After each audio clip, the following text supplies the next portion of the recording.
I would like to call the full board of the Texas Board of Medical Radiologic Technology to order. It is June 28, 2024, 9:04 a.m. We will start with the roll call. Yes, good morning, everybody. Dr. Khan. Present. Okay. Dr. Beckman. Present. Mrs. Brandt. Present. Mrs. Landreth. Present. Mrs. Lutz. Mr. Morin. Present. Mrs. Parker. Present. Mrs. Cisniega. Present.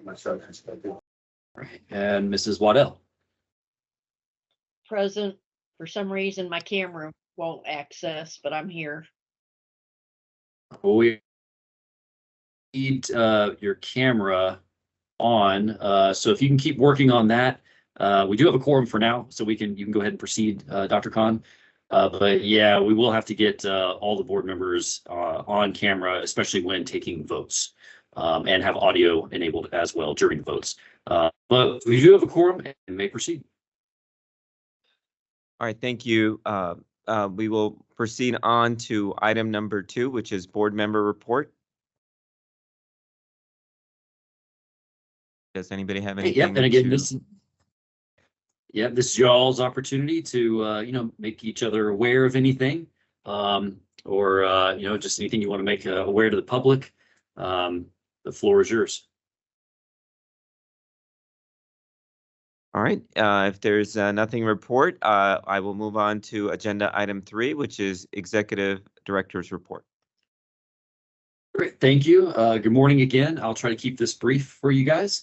So for our internal audit update, this is something we do every year.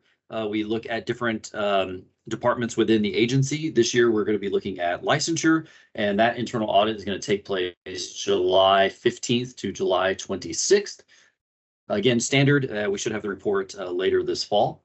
For the legislative update, obviously we have the upcoming legislative session for starting in January of 2025. Staff is hard at work putting together what we might request from the legislature as far as additional resources, funding to address our growing licensee population, obviously additional funds for staffing for increases in inflation, which is the number one factor of when our staff do leave and depart for another job is usually due to pay.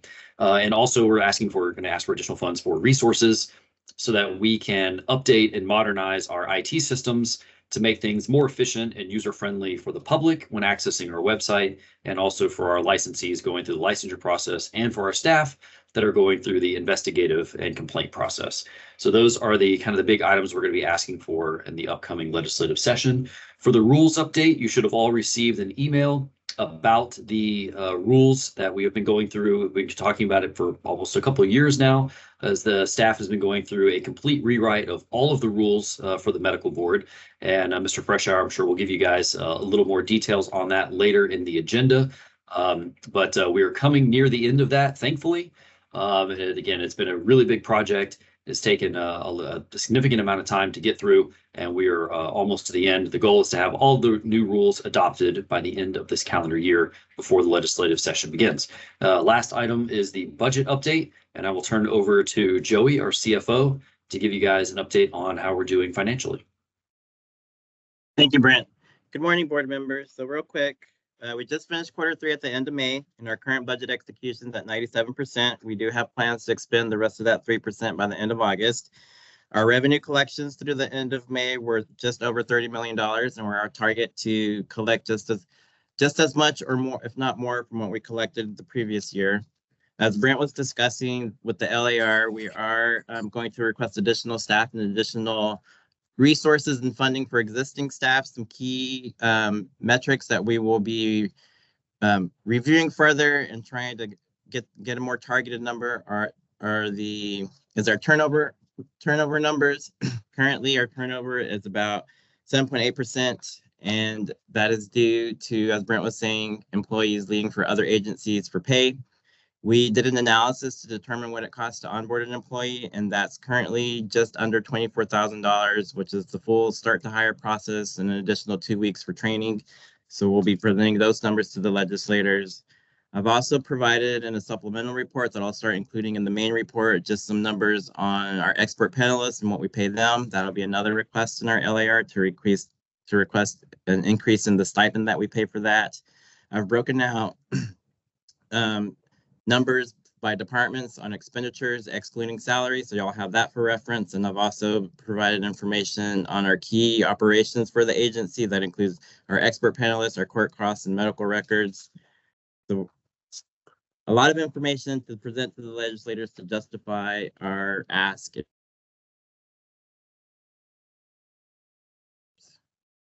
think I lost you. Sorry. Pending any other questions, I'll hand it back to you, Brent. Great. Thank you, Joey. And if we'll have to take any questions from the board, and if not, that will complete my report. And then also too, Brent, the travel. Oh, yes. Yeah. Thank you. We do have funds for one in-person visit for each of the boards this year. So if you want to kind of take a look at the dates that are scheduled for your upcoming meetings in fiscal year 2025, you can take a look and see which date might work best for you guys to have an in-person meeting if you so choose. And not required. If you want to keep meeting virtually, you can. But the opportunity is there if you guys would like to have an in-person meeting. It's been 4 years now since the last time, over 4 years now, since the last time you guys were able to meet in person. But again, we leave it up to you, and things have improved, obviously public health wise and financially, so that we can start getting back to having at least one per year.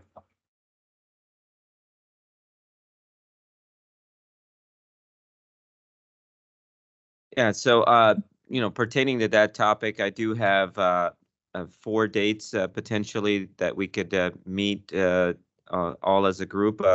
September 20, 2025, February 7, 2025, June 27, 2025, and Actually, sorry. Yeah. 14. oh, sorry, September 20 is 2024. Apologize for that. And then February 7, 2025, June 27, 2025, and September 19, 2025. So those are some potential dates. And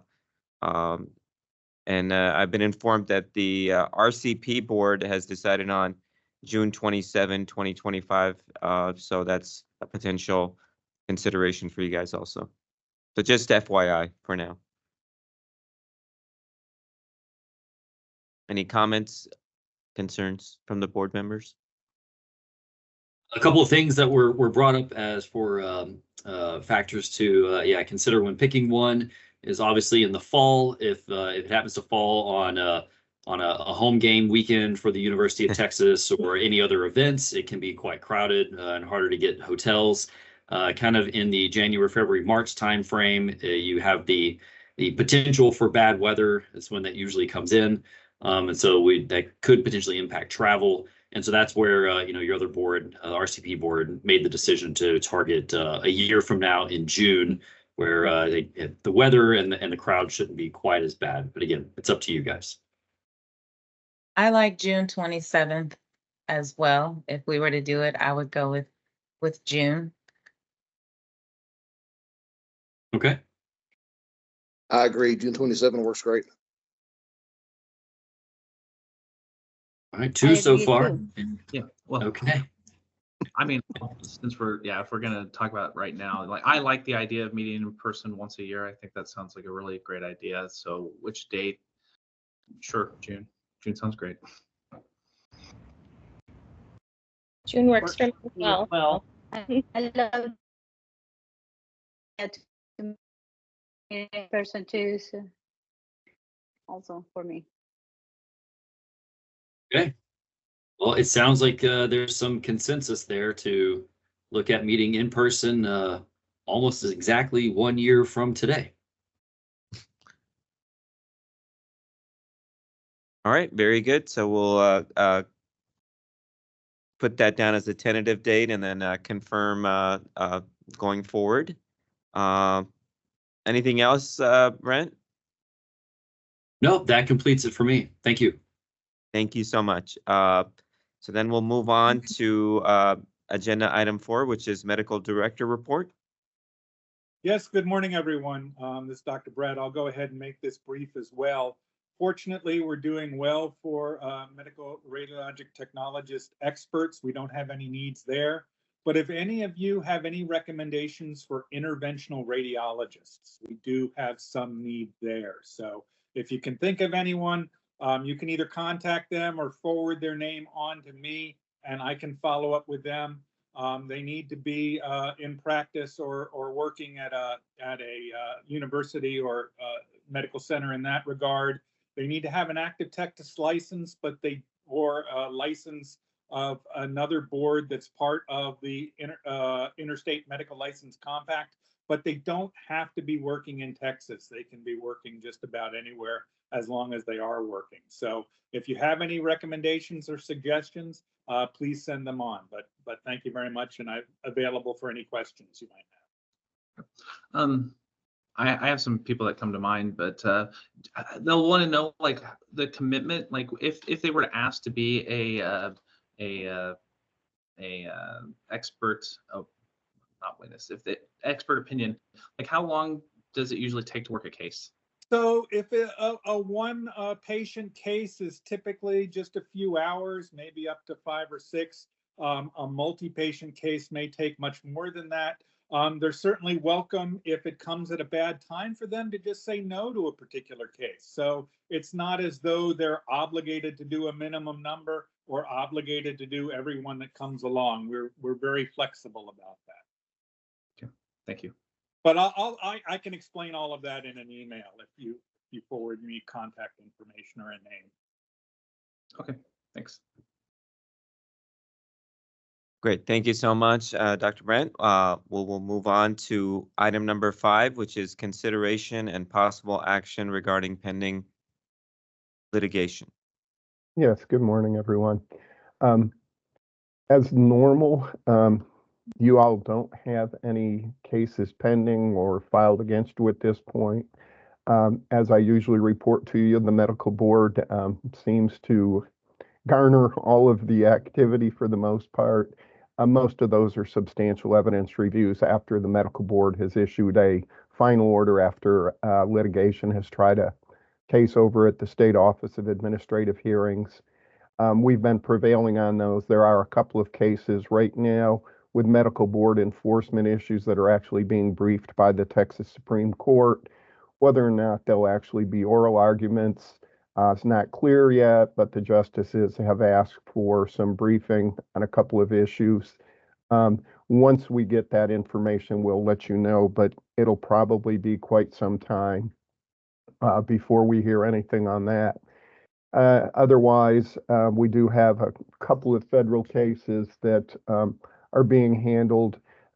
Again, doctors particularly complaining about some national practitioner data bank reports after an order. But again, we feel pretty comfortable those will be dismissed, from the get-go, probably not even get to trial. But other than that, relatively quiet from the standpoint of litigation. I'll be glad to answer any questions. Otherwise, I'll turn it back to you and your committee, Dr. Khan. All right, if there's no, I don't see any questions, so thank you so much. We will move on to item number 6, Texas Physician Health Program. Hi, good morning. We have 5 cases for your consideration today. You have the case reviews in your materials, and I'm happy to answer any questions you might have about the cases, but for the short end of it is that for cases 1, 4, and 5, the Texas PHP is recommending that you return those cases to Texas PHP for continued monitoring. And then in cases 2 and 3, Texas PHP is recommending that the MRT board accept the referral.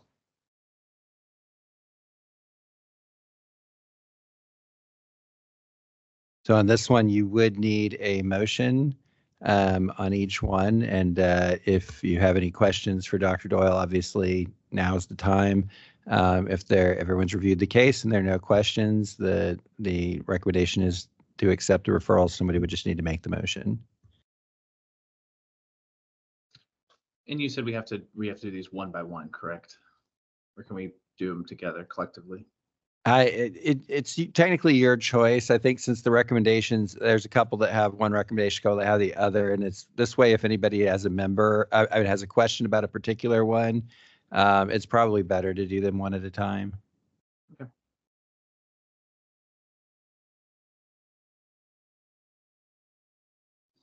And by making a recommendation, we can do if we make a motion, we can refer to each case by their the case number.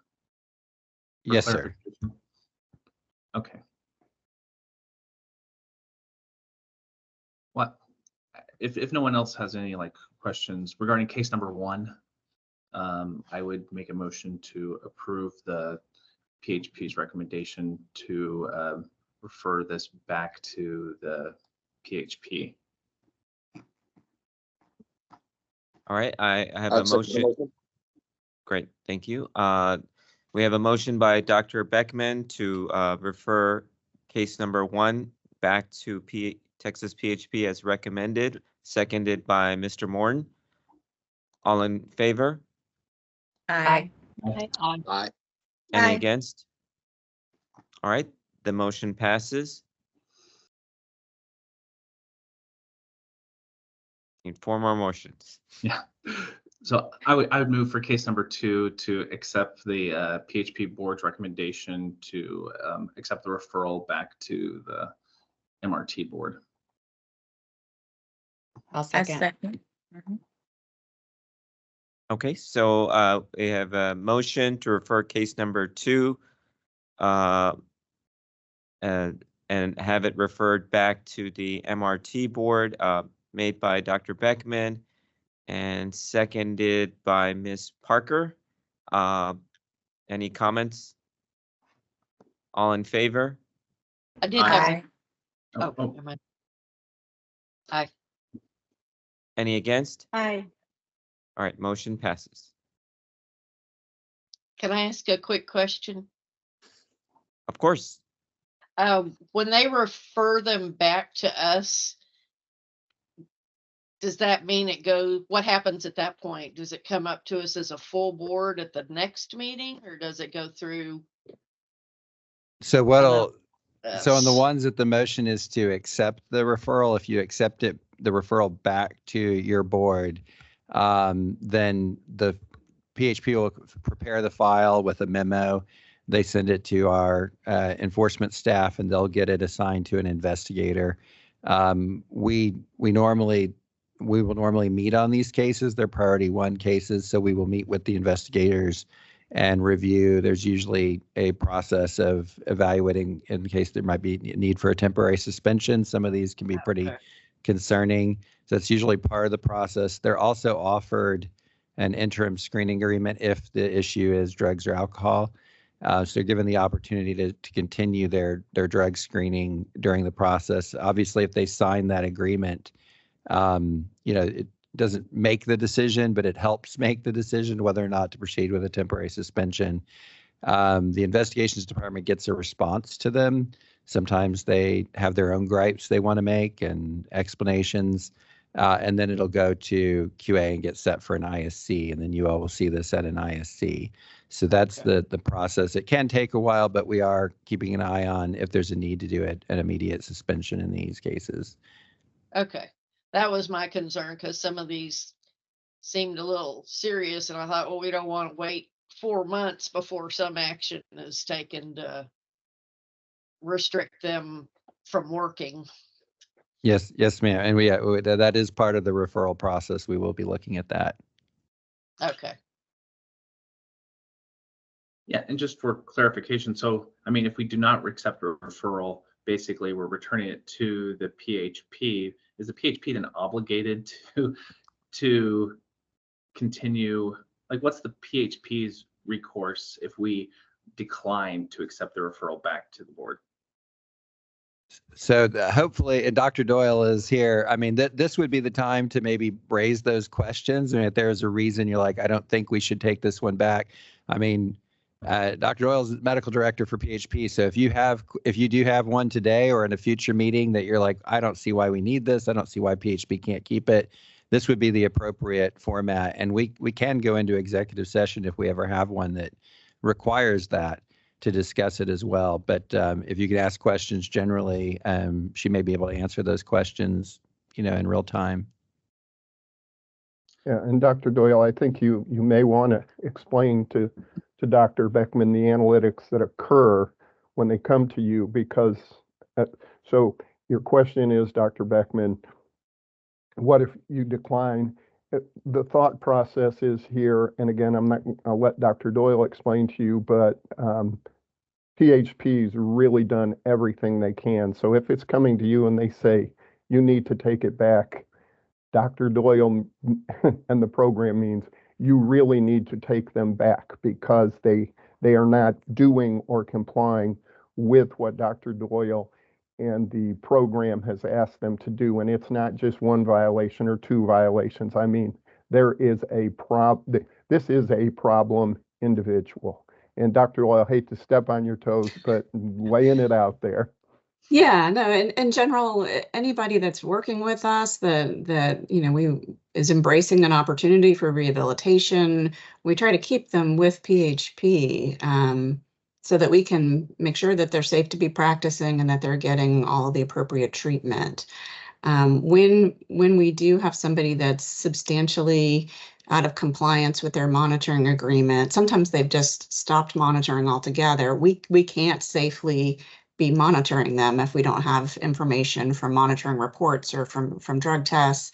And so at that point, we present it to our governing board, and our governing board makes a decision about whether it should be referred to this board, to your board. And so they've already had sort of different levels of eyes on it to see, is there anything more that we can do? And generally, if they're coming to you, either there's some urgent safety issue that they needs to be addressed that we're not able to address, or they're just we're not able to monitor them adequately.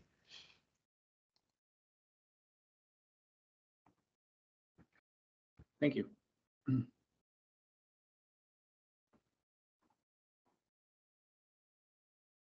All right, we have 3 more cases. Well, I'd make a motion for case number 3 to, again, accept the PHP board's recommendation of referral back to the MRT board. I'll second. I Right, second the motion.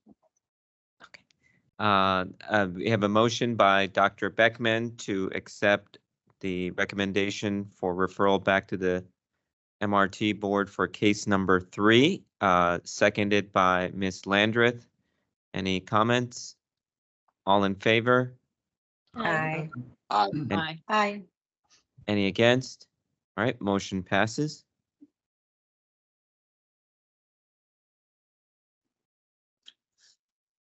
For case number 4, I'd like to make a motion to accept the PHP board's recommendation to return the case to the PHP. Second. I'm sorry, I didn't hear who seconded. Ms. Landreth. Okay, thank you. All right, we have a motion to accept the recommendation for case number 4 to be referred back to return to Texas PHP, made by Dr. Beckman, seconded by Ms. Landreth. Any comments? All in favor? Aye. Any Aye. against? Okay, motion passes. I think the last one you have to vote on is case number 3. The recommendation is to accept the referral. I thought we did case number. Yeah, I think it's case number 5, I believe. Yeah, it's case number 5, I think. Okay. Sorry. Yeah, and I would make a motion to for case number 5 to accept the PHP board's recommendation to return to the PHP. I will second the second. motion. So we have a motion made by Dr. Beckman to refer case number 5 back to PHP, seconded by Ms. Cisniega. Any comments? All right, all in favor? Aye. Aye. Any against? Aye. Motion carries. All right, I think that concludes the Texas PHP discussion item. Any other comments, Dr. Doyle? No, you have some reports there, a program activity report and a quarterly drug screening report. Certainly, Mr. Bernardo or I can answer any questions that you have about those reports. Otherwise, that's all for us.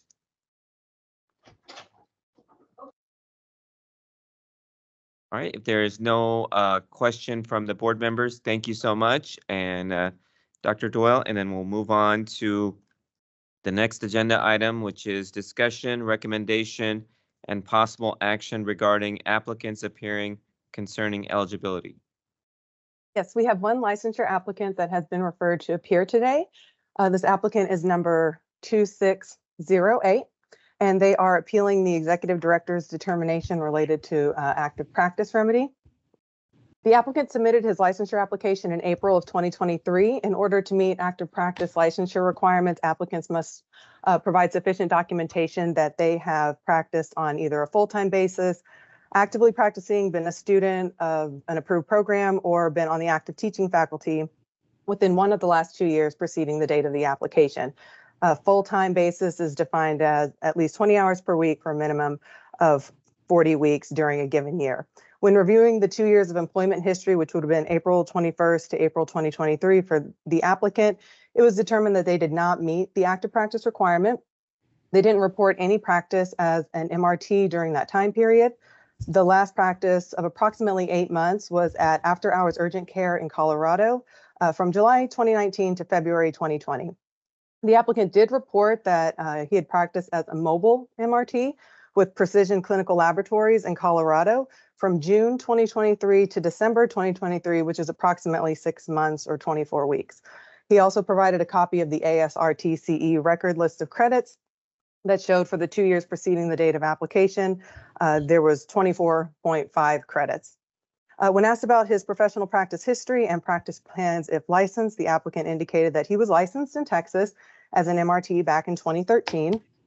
His career lately has been recently working in Colorado, where state licensure isn't required, just the ARRT certification as a mobile RT. And during the licensing process here in Texas, he worked for Precision Clinical Laboratories from June to December 2023 as a primary lead tech. He's indicated that he's interviewed with mobile imaging companies, and they've told him that they do have a position waiting whenever he does obtain the license. And the company name that he provided is Harmony Cares. So because the applicant did not meet the active practice requirements as outlined in board rules, staff recommended that he practice for 3 months under the supervised temporary permit with an evaluation and work log of hours at the end of that time period. This is based on the active practice remedy matrix created by the MRT board, and also taking into consideration the recent 6 months of practice in 2023. He's appealing this recommendation and submitted a few statements. In the beginning of April, he indicated that the job search is becoming difficult due to the supervisory requirement. The problem being that his career is in mobile imaging, where he's given a work van and a portable X-ray tube that's in it and dispatched to various facilities, and the need to be supervised while working would be very difficult for the company. Later in April, he submitted a statement again that the job prospects had been in mobile imaging, and he didn't see how long-term full supervision would be possible in that context. And finally, in May, he indicated that he didn't think it was appropriate to begin a job at a clinic that meets these requirements, only to have to resign after the supervision has been completed, which is exactly what he would have to do because his career is specifically in mobile X-ray. So because he is appealing this active practice remedy, he is here before you. Do you have any questions that I can answer? And if not, we can turn it over to applicant 2608.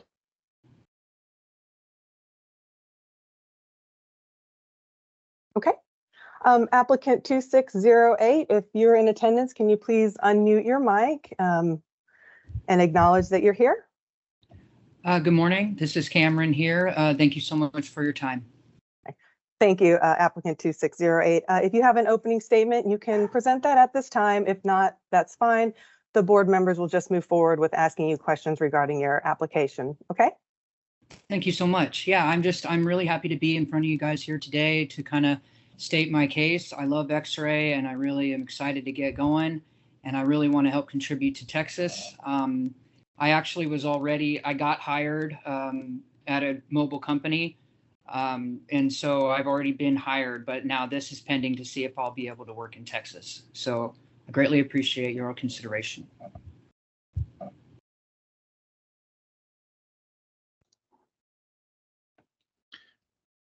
So Board if members, I'm sorry, board members, if you have any questions, please proceed.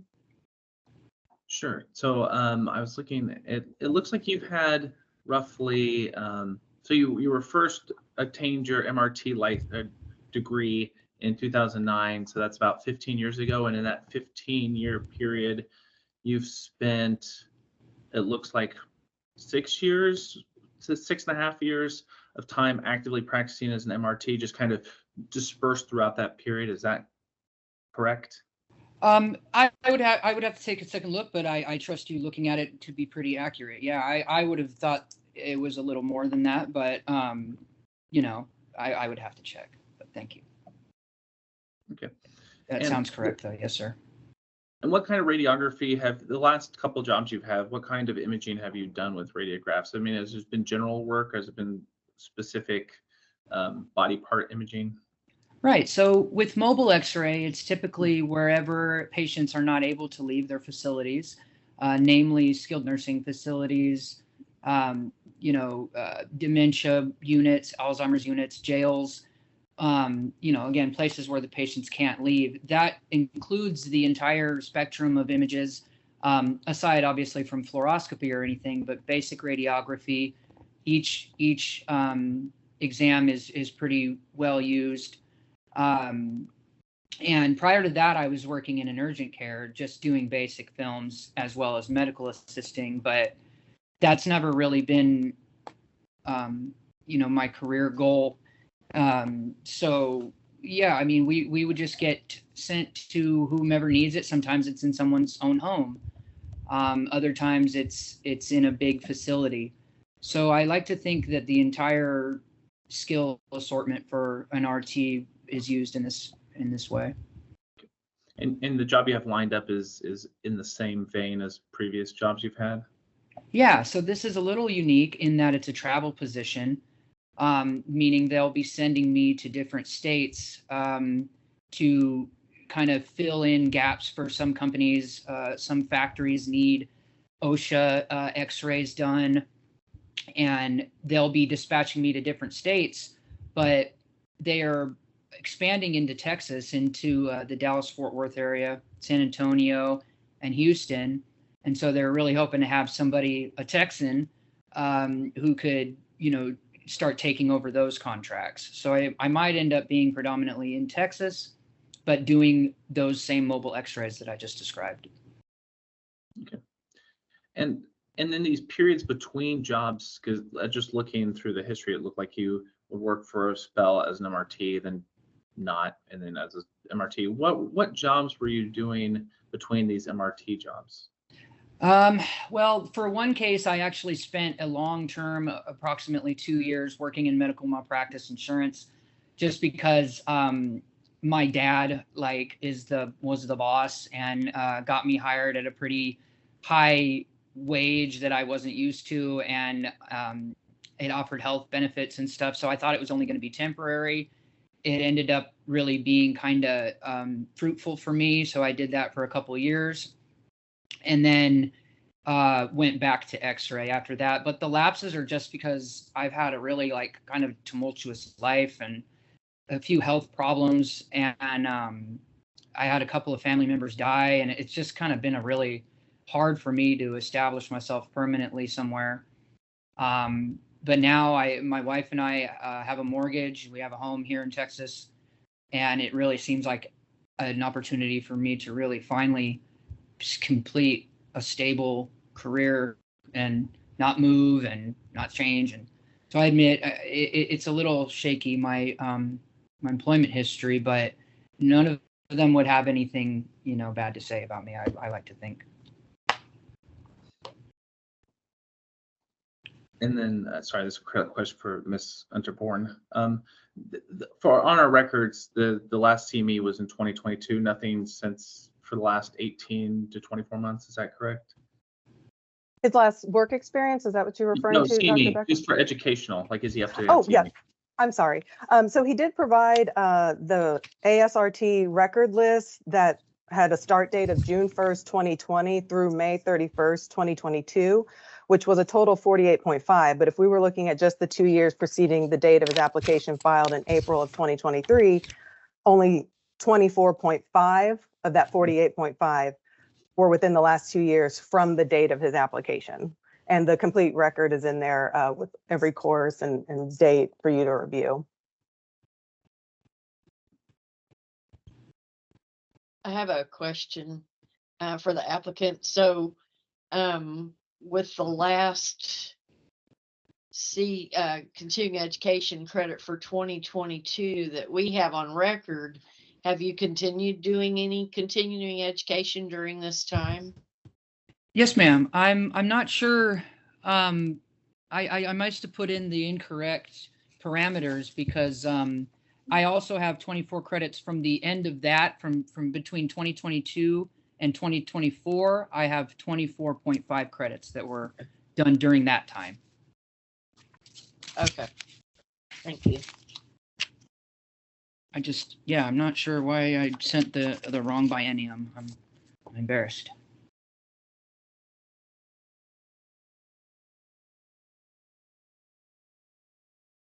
Do any of the board members have any other questions for the applicant?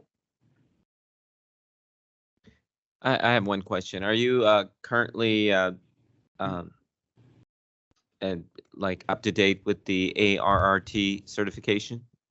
Yes, sir. I just recently renewed, my birthday being here in June, and I completed the renewal of that in April. So I'm up to date with ARRT and have met the CE requirements. Thank you.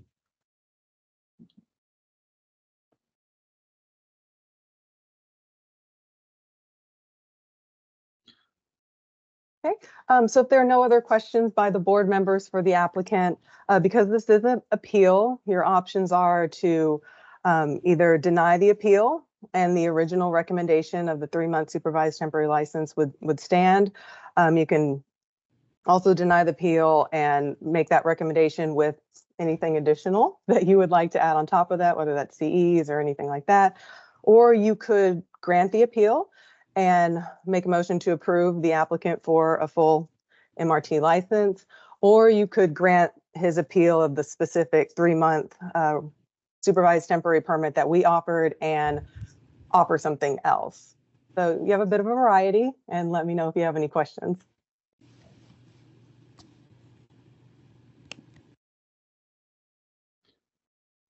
I move that we grant the appeal of this applicant, contingent on him providing us with the correct continuing education list. And as long as he's got those that he's talking about, the 24 for the last 2 years, then we grant him a full MRT. I would second that motion. All right, we have a. I'm sorry, for clarification purposes, if the board staff does not receive proof of these 24 CEUs within the 2022 to 2024 period, how would you like us to proceed? Well, you just have to make it complicated, don't you, Grace? I'm sorry, I just want everybody to be fully informed and then my staff to know I get exactly it. how you would like us to execute this for this particular applicant. If you I can't, think the easiest may be if we do not get proof, then to deny the appeal. So Just a contingent on receiving. Yeah. right. Yeah. Okay. Okay. Does we need to put any time frame to receive that information? Do I have to put like in the next 20 days, or it's not any A time frame would be very helpful for board staff. He did submit this application in April of 2023. Applications are valid for 1 year, but they are extended if the applicant is required to appear before the committee. So he has already been extended to allow for his appearance today. So you could say to provide the proof of the 24 hours of CEUs within 30 days, 60 days, I'm sorry, what was that? 30 days. 30 I days? think Okay. 30 days, because 30 he's ready days. to work, so I'm sure he'll get it in. Okay. Okay, so we'll just love need time Ms. frames. Waddell to basically amend her motion to say that we're gonna grant the appeal of the applicant contingent upon his providing the proof of 24 hours within 30 days, and then we'll grant full licensure. But if the proof of the CE is not received within 30 days, then the appeal would be denied. Ms. Waddell, does that accurately state your motion, and do you so wish to amend? I wish to amend it. Just said. Okay, and then Mr. Moran, do you accept that second? I do accept it. All right, then. Now we're good to go. Thank you. I'm sorry. One more clarification for staff purposes. My apologies. Do you have a preference if these are online CEUs or in person or 12 of each? How do you have a preference on the type of CEUs for these 24? No, I don't have a preference. Okay. Yeah. So either it's- online or in person, virtual attendance. Okay. Thank you so much, Ms. Waddell. I think that's it for me. I don't have any other interruptions. All right. So we have a motion on the table made by Ms. Waddell to grant the appeal for licensure, full MRT licensure, contingent upon receipt of 24.5 CE credits within 30 days of this meeting. The motion was seconded by Mr. Moran. Any further comments? All in favor? Aye. Aye. Any against? The motion passes and the appeal is granted contingent on the CE requirements. Thank you. Applicant 2608, you will receive a separate email with a separate Teams link that you can join to ask any licensure staff questions that you may have after hearing this motion on how to proceed with your licensure application. Okay? Thank you so much. Thank you. You guys are awesome. Thank you. That includes agenda item number 7. Thank you so much. We will move on to agenda item number 8, which is discussion, recommendation, and possible action regarding proposed orders offered by the executive director. There was one proposed remedial plan that was offered by the executive director and accepted by the applicant, and I need a motion for approval, please.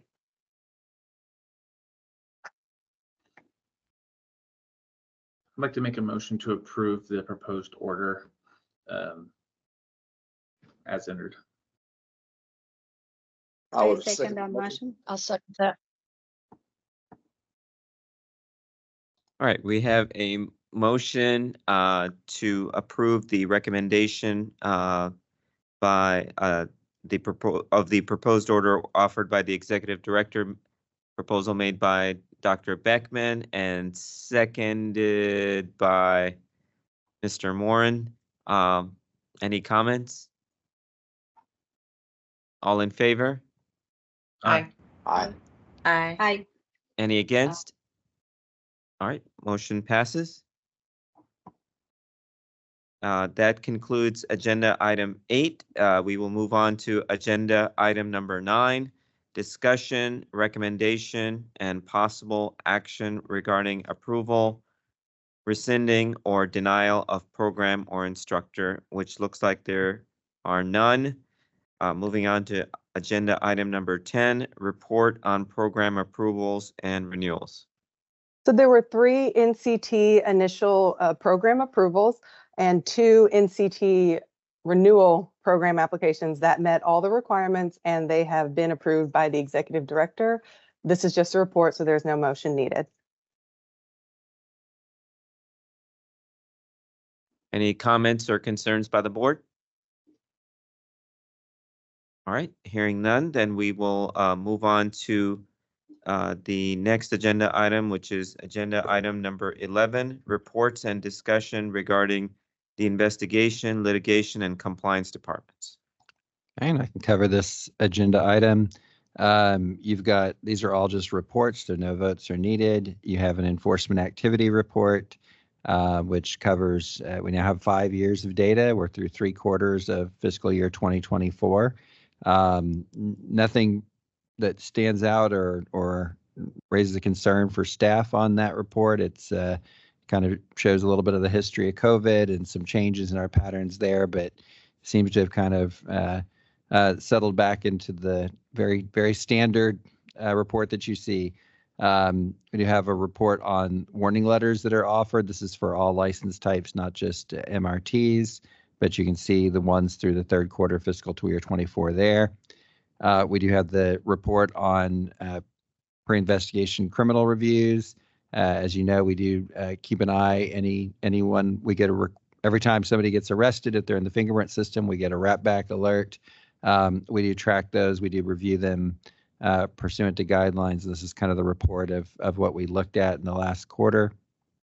You have a year-old investigations report and litigation report. The investigation one is for all license types through the 3rd quarter. You can see on that report, most of those cases are related to either legal proceedings or delays in getting records or cases we have trouble getting an expert panelist for. Again, that one is for all license types. For the year-old cases in litigation, we did do one for you just for the MRTs, so you can kind of see where you are on your license types. What's interesting there is you'll note that a lot of those cases are being resolved today or scheduled to be resolved today. A couple of them are for licensees that are suspended, and so there's a process going on there.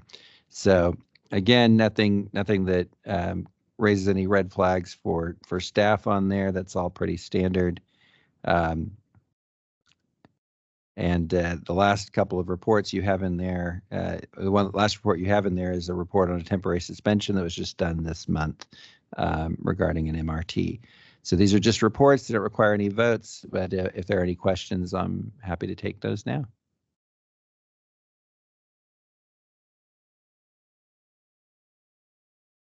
Okay. All right, if there are no questions, which I do not see, then we will proceed to item number 12, which is consideration and approval of membership of the expert physician panel, which looks like there's none.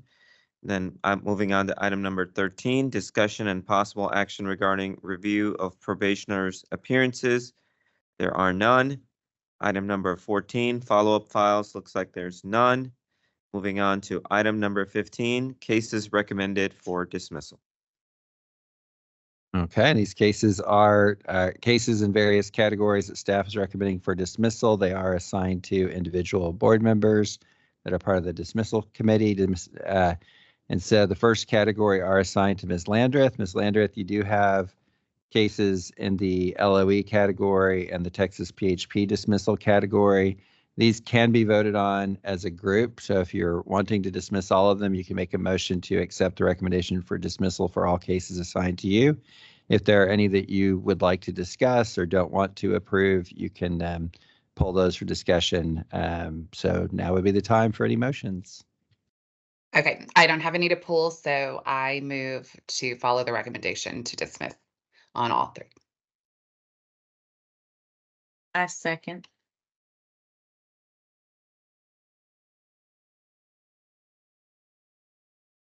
All right, we have a motion by Ms. Landreth to approve the recommendation for dismissal on the cases assigned to her. And the motion was seconded by Ms. Parker. Any comments? All right, all in favor? Aye. Aye. Aye. Any against? Aye. All right, the motion passes. All right, well, the next set of cases are assigned to Dr. Beckman. You do have 3 cases, one under filed investigations, one under ISC dismissals, and one under litigation department dismissals. Would you like to make a motion? Yeah, I would like to make a motion to approve the recommendation for dismissal of all 3 cases. A second.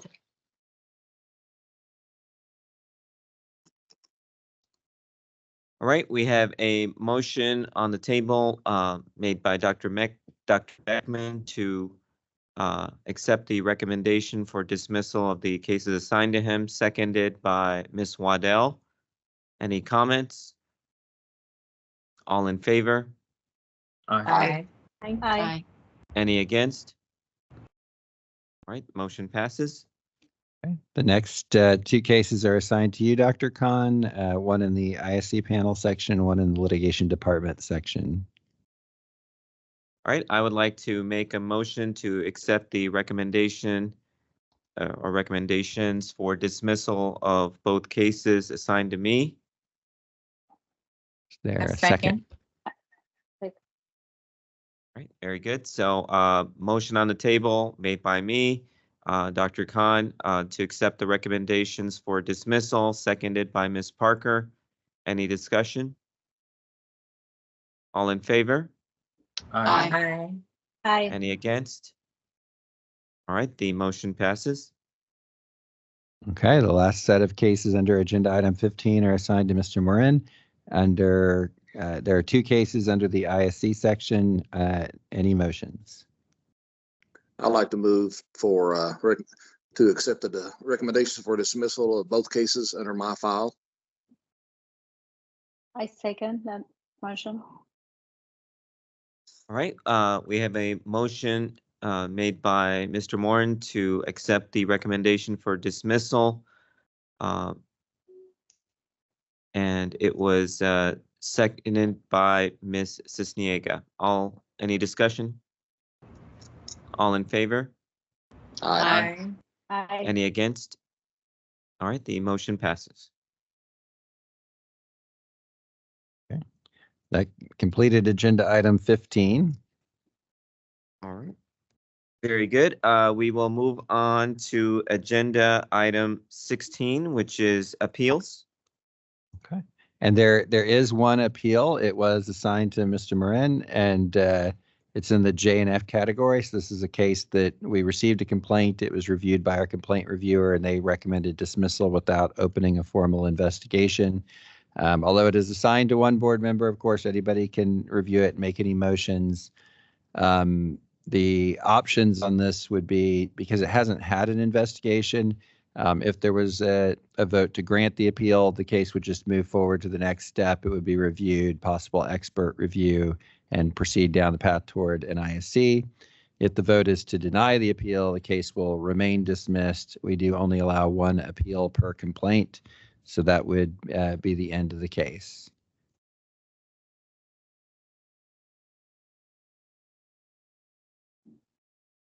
Well, I would like to make a motion to accept the recommendation for denial of appeal.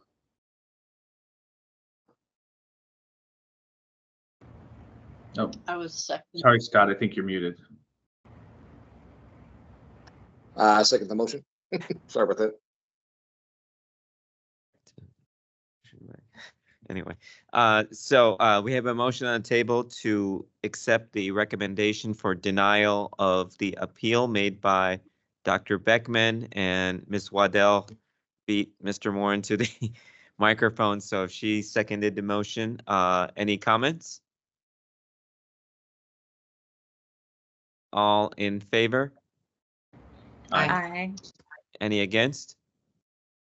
All right, the motion is approved. That concludes item number 16. Moving on to item number 17, consideration and approval of determination of default. There are none. Item number 18, consideration and approval of proposal for decision. There are none.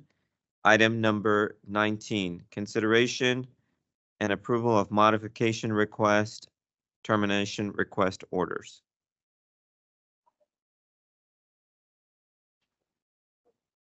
So on these are still confidential, even though the names are on your agenda and in Laserfish. So please don't state anybody's name.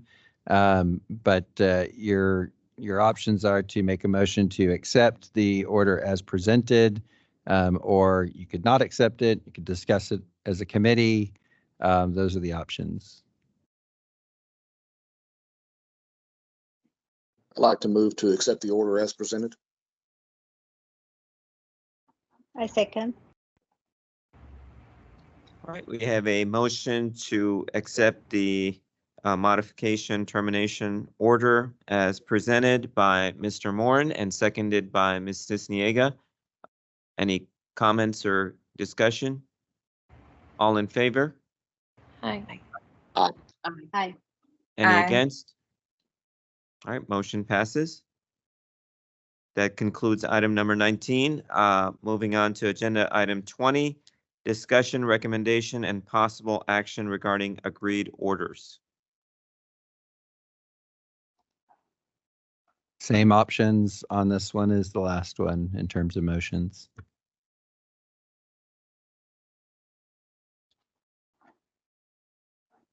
I move to accept the 2 agreed orders as presented. I second the motion. I'll second. All right, we have a motion to accept the the agreed orders as presented. Was made by Dr. Beckman and seconded by Mr. Moran. Any discussion? All in favor? Aye. Aye. Any against? All right, motion passes. That concludes item number 20. Moving on to agenda item number 21, discussion, recommendation, and possible action regarding remedial plans.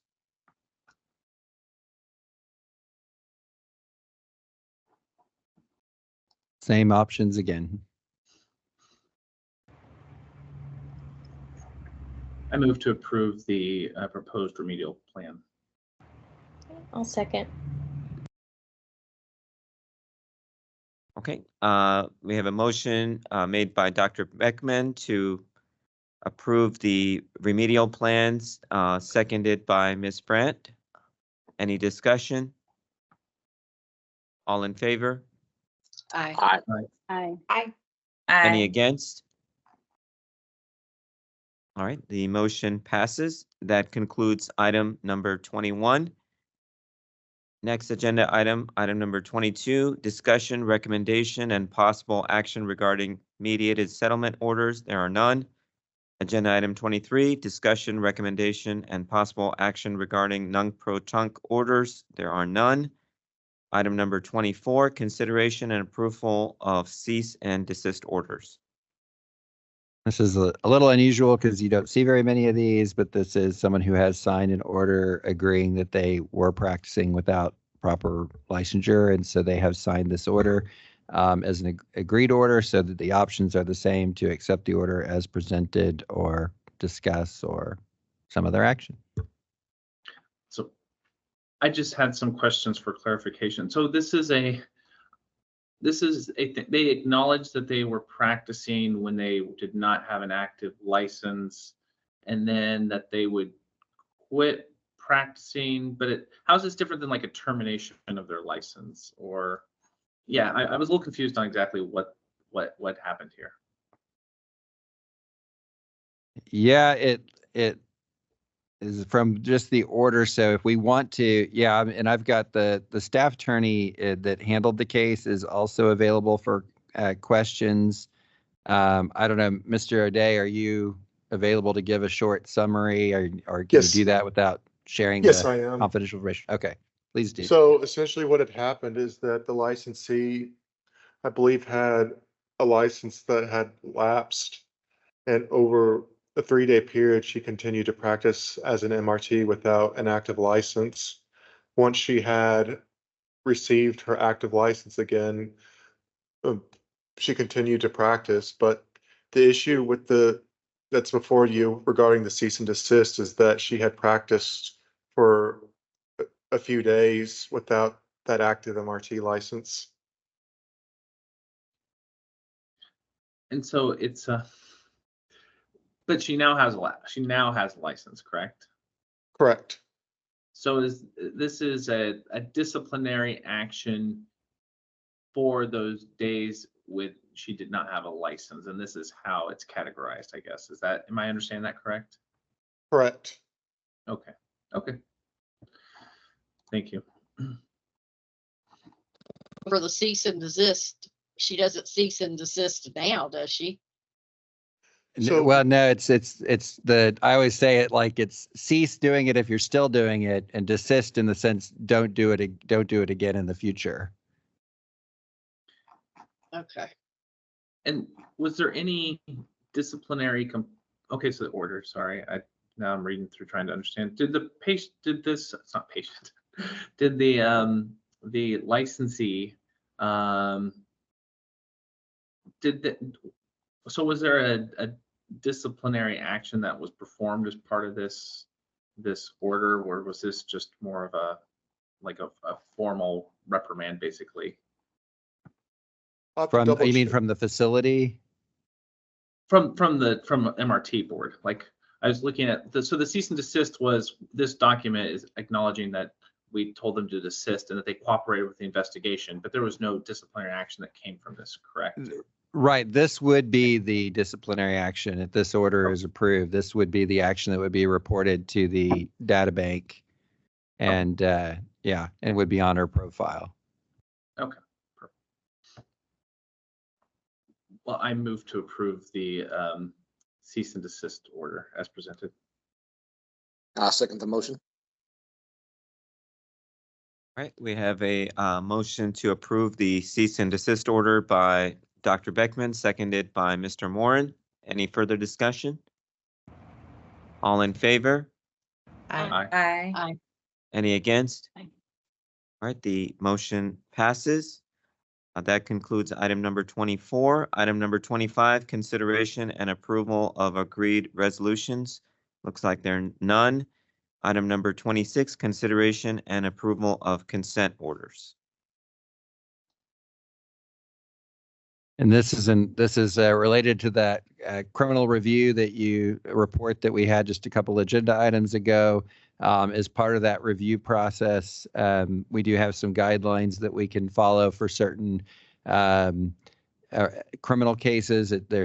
With changes in the law, they've gotten quite short, but there are still some that qualify for a consent order. The basic term of the order is that they comply with the terms and conditions of their criminal sentence or probation or deferred adjudication. And so in those situations, they sign a consent order, and that is presented. It avoids the need for an ISC. Obviously, these are voluntary, so the licensee doesn't have to sign this. They could choose to go to an ISC and ask for a different outcome or a dismissal. So this is a part of the pre-investigation process. This order was offered as a way to settle this case without going through the entire process. So you do have one item there, and it would be same type of motions to consider.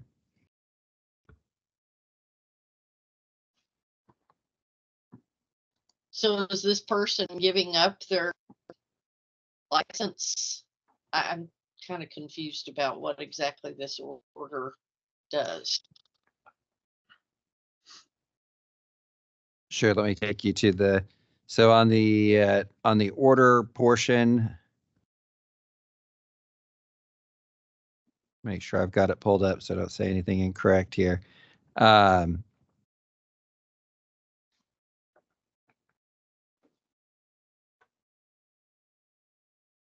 So no, this order just requires, sorry, I gotta go back to the,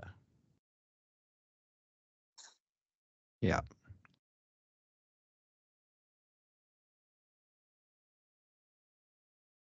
Yeah, the only term of this type of order is that they comply with the terms and conditions of the criminal sentence. So, and this case, and then they have to do this. So what happens here is this case will go to our compliance department.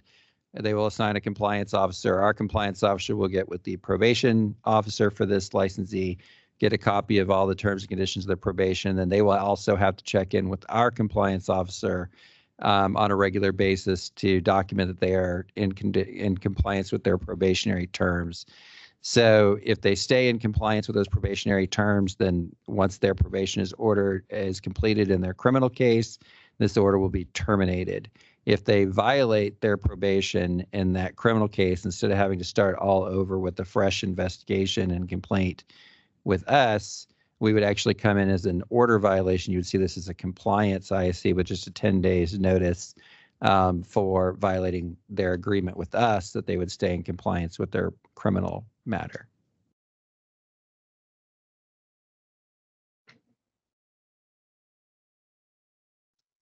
So as long as they stay compliant with the court orders, they're allowed to continue practicing. Yes, ma'am. Okay. And I'm sorry, the cutoff for which patient or which licensees have a consent order versus ones that would progress to an ISC. So this was a Class A misdemeanor not connected to the use of the license. Yeah. So there's not very many of those categories left, Dr. Beck, but there are a few. And so this was, if this had been a felony, they would have been a harsher penalty. If it had been connected to the use of the license, it would have included a suspension. They could have been probated or not probated, but because it was a Class A misdemeanor not connected to practice, they fell into this category.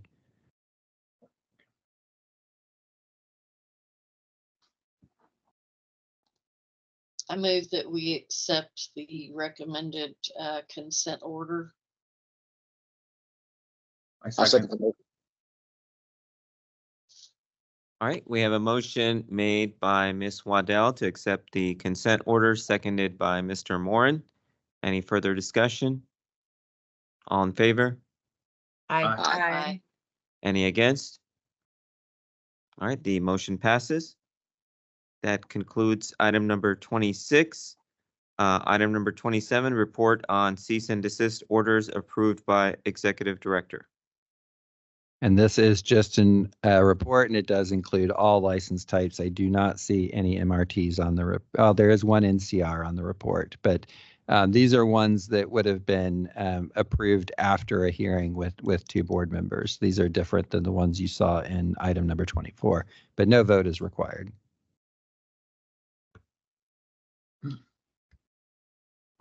Any further discussion on item number 27? Okay. Hearing none, then I will move on to item number 28, which is report on automatic orders and actions.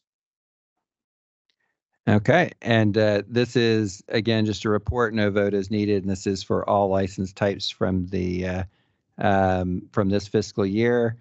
There are a couple of MRTs on here, and you'll see there's a couple of categories that they get revoked by operation of law, including one who is registered as a sex offender and one who is incarcerated following a felony conviction. Those are the only two MRTs I see on this list, and it is just a report, does not require a vote.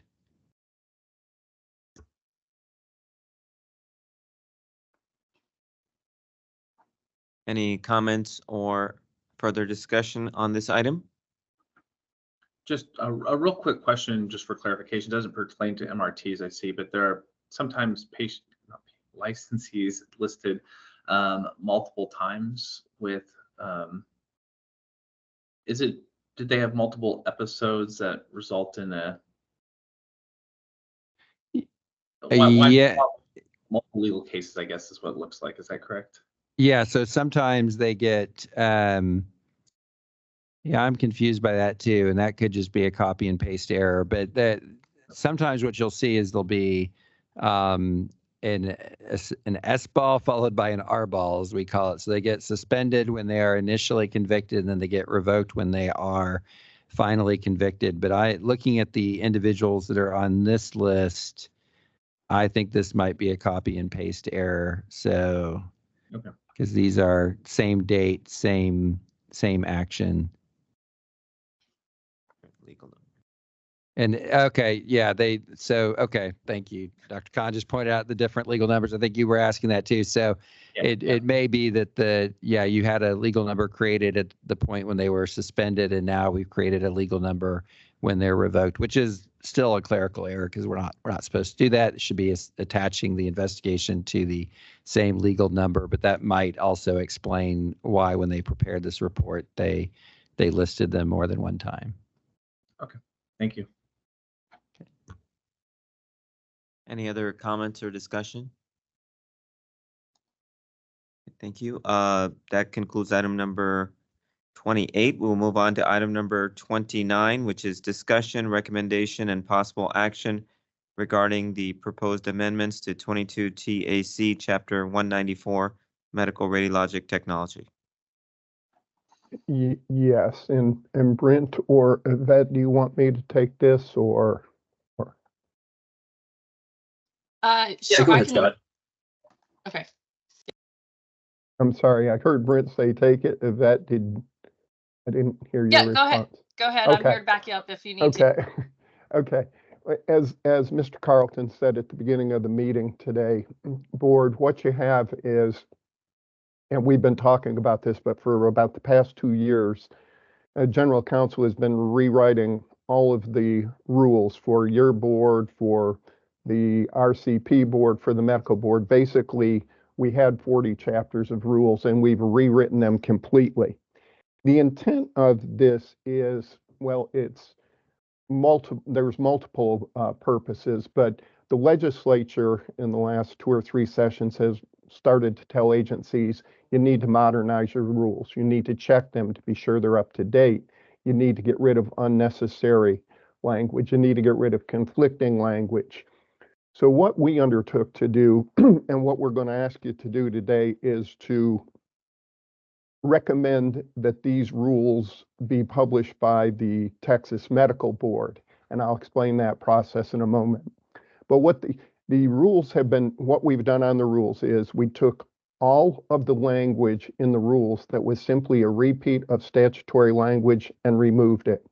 Because repeating statutory language is not writing a rule. A rule is supposed to only supplement or explain how to enforce what the statute says or to fill in gaps of the statutes. They are not intended to be a repeat of the statute. So the first thing we did was take out all of the statutory language because the statute is already in the act, right? It's in the MRT Act. This is what the statute says. Once we took the statutory language out, then what we did was we endeavored to write the rules in plain language in the chronological order that the regulated community would look at it in. So what I mean by that is we started with, here's what you need to do to get a license. Once you get a license, here's what you need to do to register. Once you register, here's how you keep your license, CMEs. After you're licensed, if these things happen, here's, the disciplinary rules and the standards you need to adhere to. So that's the way the rules were written. What we did was, and Ms. Yarborough was instrumental in this, is that we put in SharePoint for each of you as a board, we put all of the revised rules in for you to read to make comments on. Now, what we've always done historically, and we've had a couple of inquiries, not from your board, but from other boards, is we would normally say, here's the existing rule. These are all the things we're striking or redlining out, and here's the new language.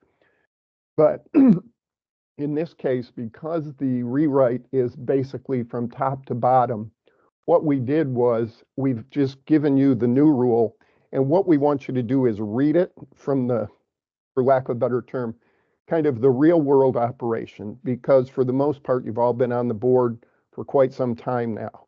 You know what the practice world is like from your professional experience, but you also know what the function is as the board, whether it be in licensure and ISCs.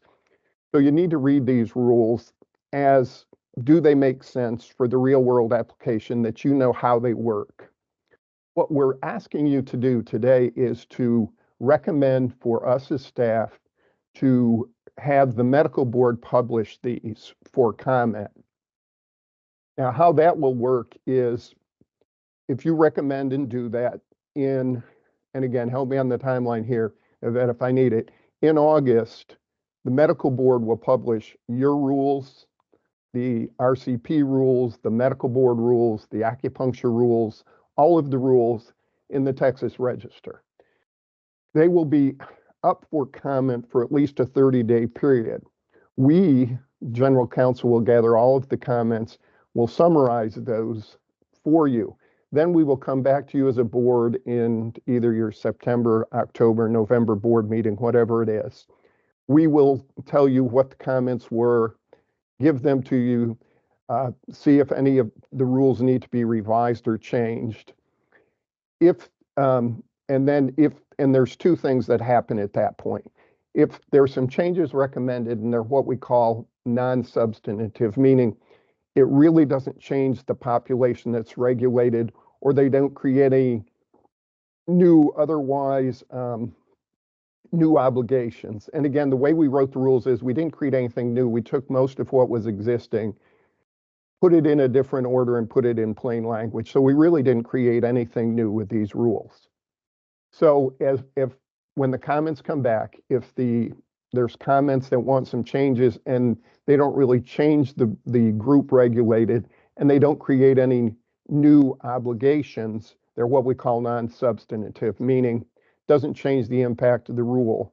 If there were actually change the rule, they'd be substantive and we would ask you to republish it. What we fully anticipate is that any changes that we may see are going to be what we call non-substantive. So at your meeting in October, November, whenever it is, we're going to ask you then to adopt the rules. And once you adopt the rules, the medical board still has to adopt them after you adopt them. And in December, which is along the timelines Mr. Carlton discussed, the medical board will move to adopt all of the rules, including theirs, yours, the MRT or the RCP board, acupuncture board, and then all of those new rules will be in place by the first of the year at the start of the legislative session. Now, the rules that were supplied to you, if you recommend them to be published today, you as board members still have the opportunity to make any comments on them, because in the SharePoint that we provided you to review the rules, if you see something that catches your eye or you have a question or you think there might be something that needs to be changed, we supplied you with a comment form to the rules. So those can be submitted and we can evaluate those internally along with any other comments. So it's kind of a long explanation of what we're intending to do, but we need to kick it off today. So what we are recommending, Dr. Khan, is to have your committee make a recommendation or direct staff to take these to the medical board for publication and a recommendation for publication at the medical board meeting in August. And then the process will proceed. That will be published, we'll receive comments, we'll bring it back to you. Presuming if it works out the way we plan, we will be asking you to adopt the rules. Once they're adopted, they will go to the medical board in December for what we call final adoption. I'll be glad to answer any questions. And the other part I should say is, in rewriting these rules, when general counsel, we drafted them initially, but then we sat down with, people like Ms. Unterborn and Ms. Hines on licensure and registration and say, is this right? Does this reflect what you really do? We sat down with Mr. Palazzola, we sat down with Ms. Swanholm and said, is this what you really do at ISC? We sat down with Ms. Henneke.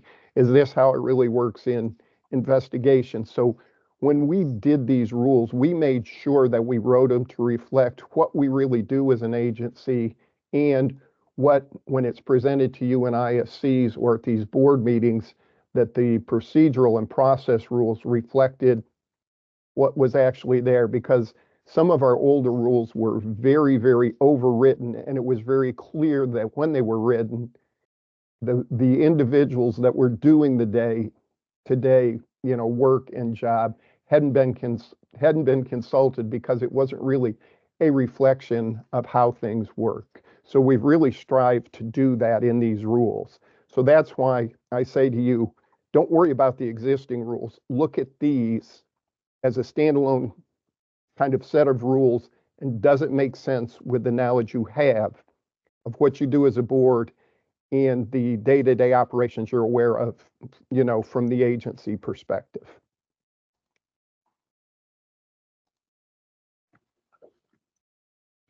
Thank you, Scott. I just want to make just a general comment. I had this discussion with Mr. Palazzola before we started, and he suggested I bring it up now. One of the things, as a practitioner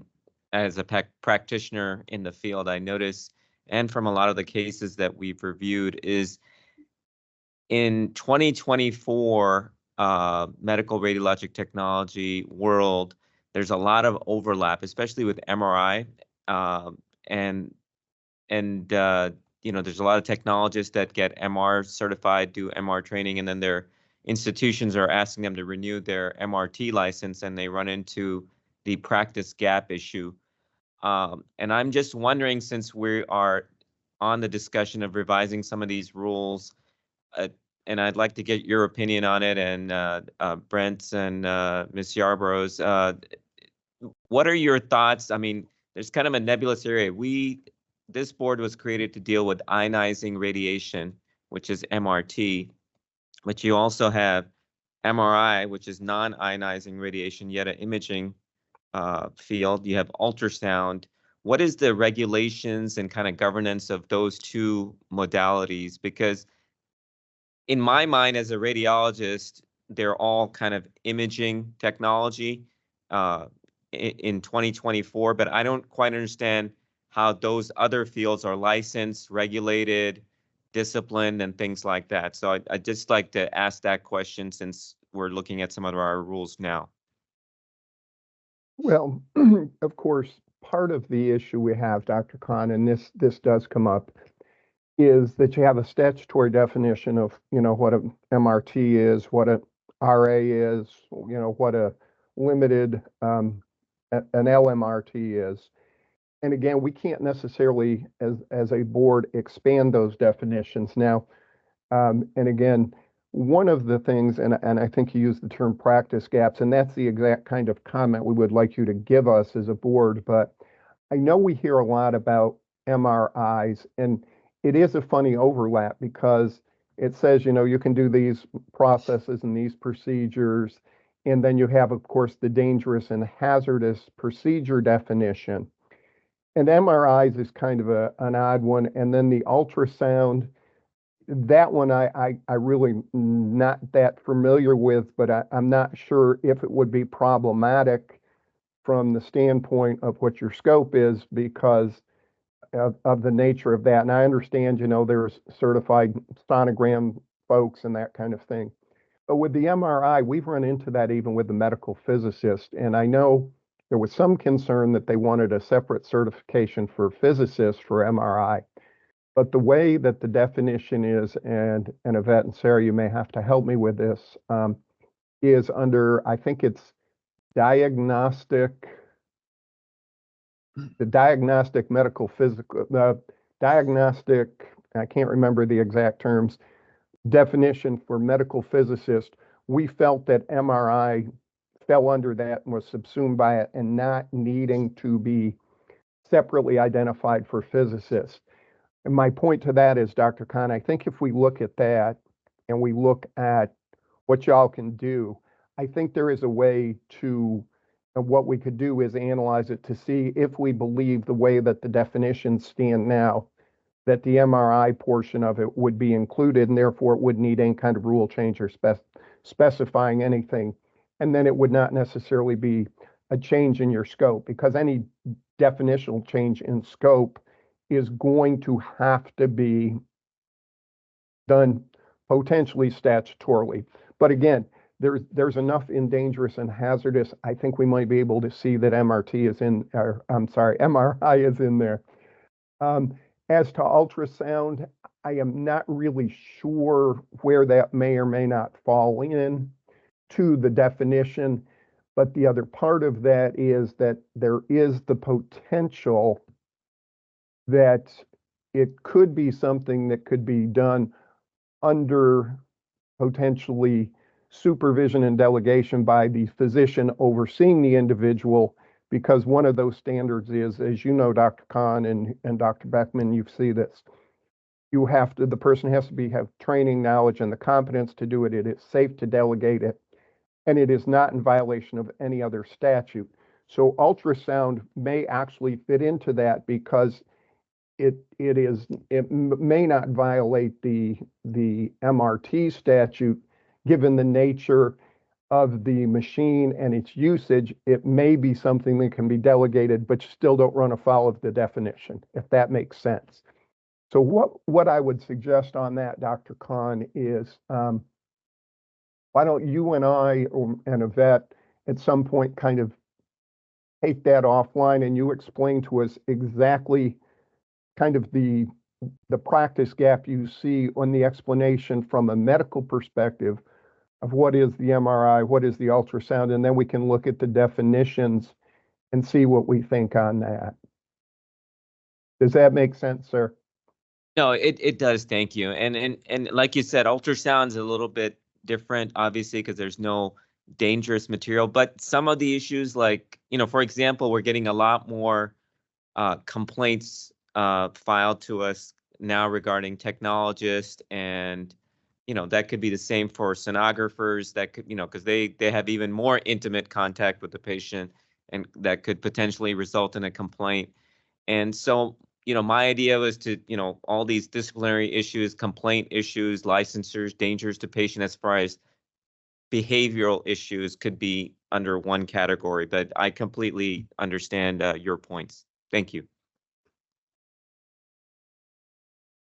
Right, and the issue there is because you've got all of your disciplinary tools available to you, it's more a determination, kind of as you said, on the practice gap end to decide where things fall and don't fall on that particular spectrum, if you will. And again, it does get interesting because there's a lot of certifications that individuals can obtain now that say a hospital system recognizes, but we as an agency or the Department of State Health Services or the Department of Licensing and Regulation, they're not necessarily, quote, licensed professionals in the same sense that you all are, but they're still practicing in the hospital, and the hospital is in some form or another either hiring or credentialing them. So that also gets a little bit gray because some of it may be outside of regulation, and it is really up to the hospitals and you as the physician say, if,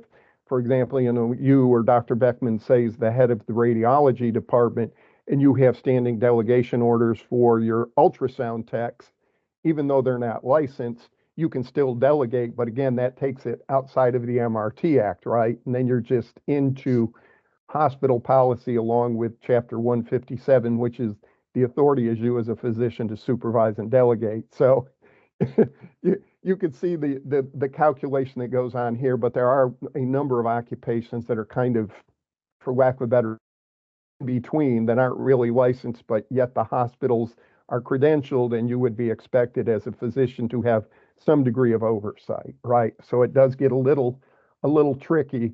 And then, of course, for individuals, that are on through the MRT side and the educational side, like Mr. Morin, is, the question then becomes, are you teaching those kind of things in an MRT class, or is the classroom down the hall where you're teaching new MRTs, next to them is, the ultrasound tech class kind of thing. So it is interesting.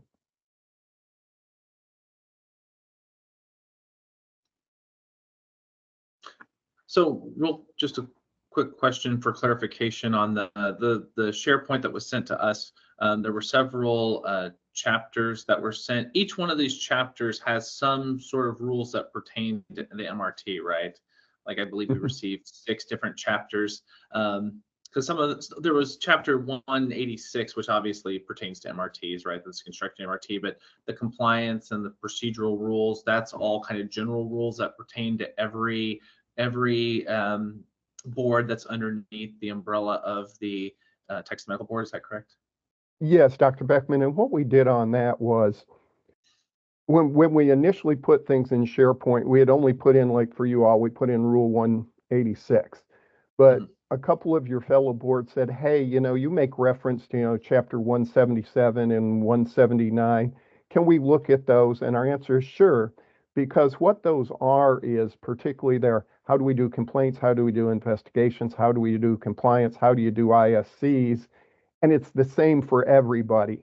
But when you were reading it, you're like, well, you reference this rule, but I can't see this rule. So we realized, oh, wait a minute, you need to read those. But again, yes, those apply to everybody equally. And those in particular, Dr. Beckman, and I'm glad you brought them up, those in particular are much more reflective, not of the professional licensure aspect that we really need your expertise on. That is more laying out what the board staff is going to do for you and what the board staff does before they bring a case to you. But again, we want every board to do it the same, because in reality, that's exactly how the staff does it anyway. So we don't want, well, an MRT ISC is going to look like X, Y, and Z, and a RCP ISC is going to look completely different. And then a medical board is completely different. And one of the things is, and that was a classic example, Dr. Beckman, is we write up the long ISC process and we repeated it for you, we repeated it for MRTs, we repeated it for physician assistants, we repeated it for acupuncturists in the rule. It's like, well, that's silly. Just reference you all to a singular rule so everybody knows what the same set is, because the moment you start cutting and pasting, or there's a problem with a cut and paste and a few words get different in your, your disciplinary rules or your ISC rules, that causes a problem. So yes, those are the ones that pertain to everyone, that look the same for everybody, but you need to know what it does look like. Okay. And those rules, again, like almost all the statute, essentially all the statute has been stripped out of that, right? So correct. Basically anything we read on those chapters could potentially be changed if we felt it was necessary or yeah, desirable. and this is the start of it. And that's why we sent you the rules ahead of time. And I know there wasn't a lot of time because we are getting tight and we need the new rules by the time the legislative session starts. But again, yes, if you see something that really needs to be changed, that's why we gave it to you. And you can make the comments now, but what we want to do is, if you will, kind of run a concurrent path. You as board members, we gave you a form to make comments on, but we want to put it out there for the public as well to see what they may or may not have to say about it. And and quite frankly, if you look at it and say, this makes a lot more sense, it's a lot easier for me to understand what the processes are. And you don't have a comment. I mean, nobody's required to have a comment. Now, the one thing we do hear a lot of, and unfortunately, is, well, we would like everything to be in one place. And that we heard that a lot in, 15 or 20 years ago. That was, well, we want everything to be in one place. So we put all the statutes in the rules, or our predecessors did. And as soon as we did that, most of the regulated community came back and said, these rules are so long and so confusing and so technical, I can't understand them. So, we gave you what you wanted, and then you said, well, they're too long and they're not, too hard to. Quite frankly, again, it goes back to just cutting and pasting a rule verbatim into a rule is not a rule. It just isn't. And if we're trying to simplify and make the rules reflective of what a definition of a rule is from a legal and quite frankly, what a rule is even defined statutorily, you never repeat the statute in a rule. That's just not appropriate. So we stripped them out. So do you have to go to two places? Yes. But quite frankly, if you read our rules, particularly you as board members, this is kind of the universe that you are operating in, that you see and you've seen today when we bring it to you, whether it be a licensure case by Ms. Unterborn or some of the agreed orders that Mr. Palazzola and his staff presented. So again, the rules really much more are reflective of what you do day to day as board members. And it is clearly much more directed towards what we do as staff day to day to get things ready for you as a board, if that makes sense. That makes a lot of sense. One more, if we were going to make a suggestion that was a substantive change, and I don't think that's likely. The only thing that I could think of that might be considered a substantive change that is that issue of like MR techs, right? Like, how do we solve the MR tech problem? And that might be something we can do, hopefully in a non-statutory way. If we make a recommendation, but I think that probably would be substantive change. If we were to make that, is there a window with which we have to do that? Because you said these are going to be published publicly by August. So I guess that gives us some time to make a change before publication, or are we kind of past that time? No, we can make that change. But again, and again, the bigger issue on that is quite frankly, we're going to have to look at the statutory definition of MRT, and more likely than not, particularly with the MRI portion of it, that's going to require a statutory change. That's not us. That's going to have to be the legislature, because again, you know, you really run into the administration, you know, radiological technology means the administration of radiation for a medical purpose. You know, and really, as Dr. Khan was saying, an MRI, it doesn't really meet that definition, nor does the sonogram. So for us to be able to, or you to be able to, or us as staff to be able to say, well, we're going to allow this, we're not going to allow this, may be, well, it may not be allowed because of the statutory definition. And when you get to changing statutory definition to recognize a change in scope, or even that they may need to have a license, that's the legislature, which is well beyond the rules. And if you were to make that suggestion, and then Ms. Yarborough and myself and Ms. Tuthill look at it, we might have to come back and say, well, we're glad you made this recommendation, but board staff is declining because it would contradict the statute, and we can't add license types or change the definition. You'll have to go to legislature. It would be substantive, but because we declined to do it, the rule isn't changed, and we just go on, for lack of a better term, Dr. Beckman. And honestly, we'll look at it, but I really think what both you and Dr. Khan are saying, particularly in the realm of MRI, I really don't think we're going to be able to get there. I think it might be something where it might need a statutory change, but we will certainly look at it. So please give us that information. But you all have worked with me long enough to know I will come back and say, great idea, Dr. Beckman. We ain't going to do it because, and I have no problem doing that because that's what I'm supposed to do. Thank you. So with that, Dr. Khan, what we would like is, if there's no other questions from you or your committee, we would ask for you to give us direction to take this to the medical board for purposes of publication. Further comments, discussion?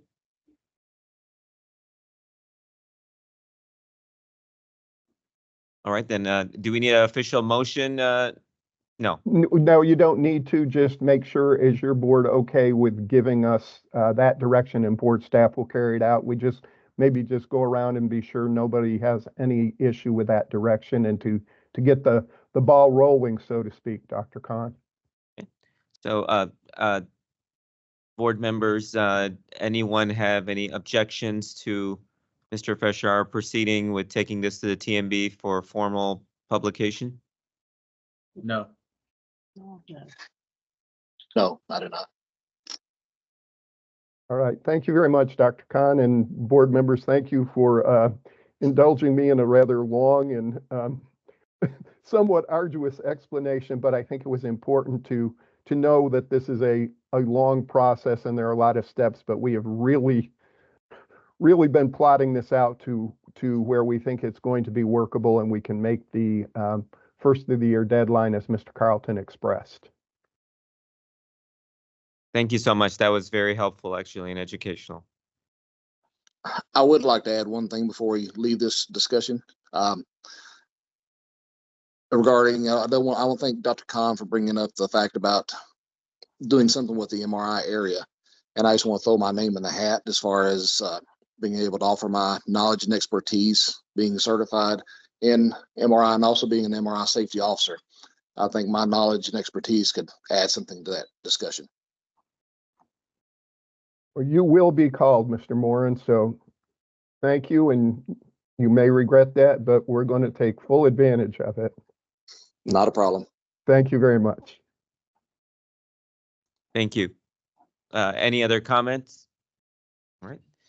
Thank you so much. Then we will move on to the next agenda item, which is item number 30, discussion, recommendation, and possible action regarding the adoption of proposed amendments to 22 TAC, Chapter 194, Medical Radiologic Technology. Looks like there's none.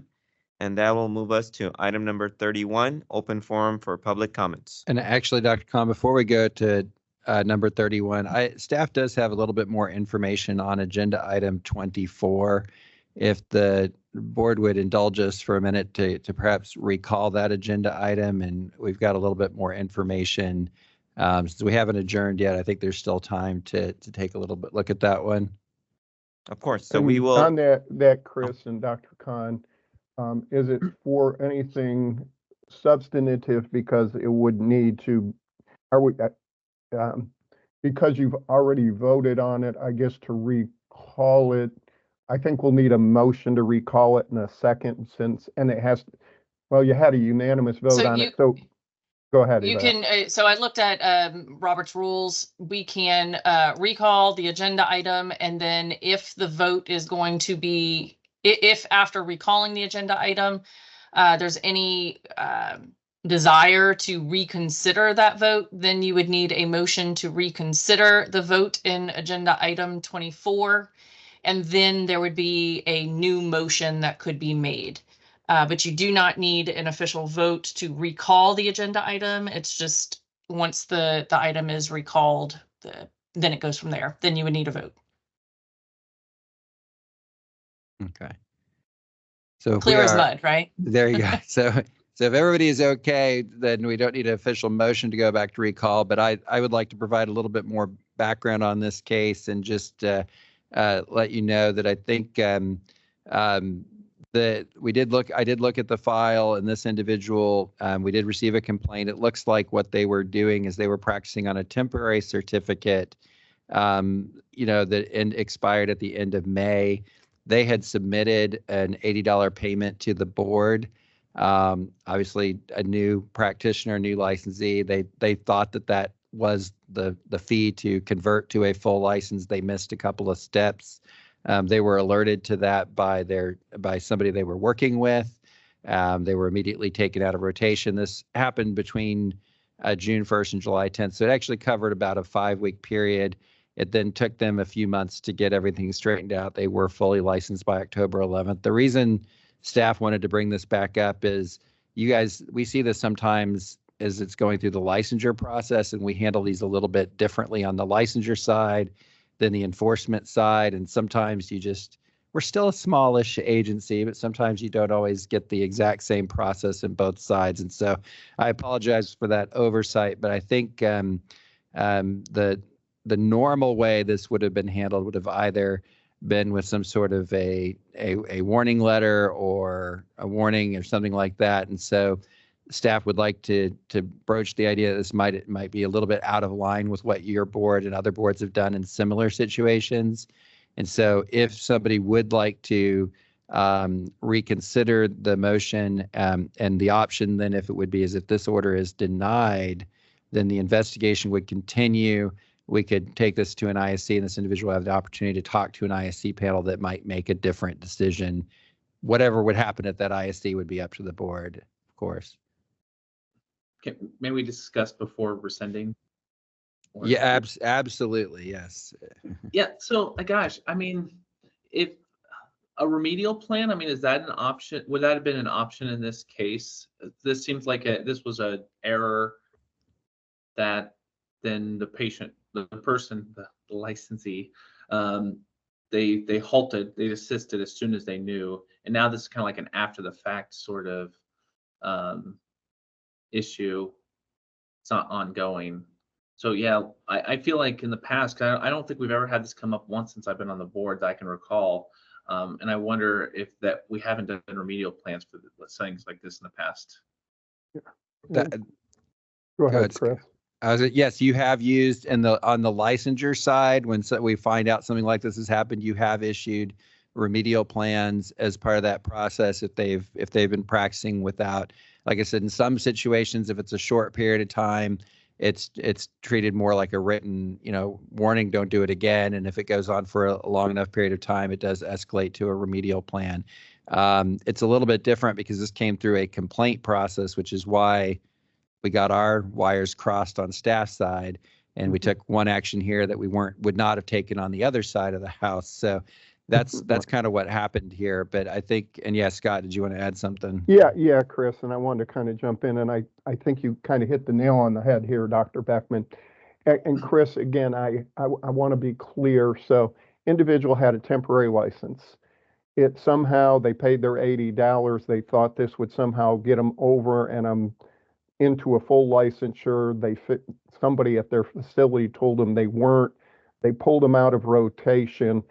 And then apparently they went through and got their full license. So what kind of time frame are we talking about here that they may have practiced without the TL but without the full license? I mean, because quite frankly, on this one, what we would, and it sounds like they took all the proper remedial measures, and along those lines, even if it went to your side instead of the licensure side, it almost seems like this might be a warning letter because it sounded like they took all the appropriate remediation. But again, how long was the time that they acted without? Because they seemed to respond quickly, and it didn't seem like there was the intent to commit unlicensed practice.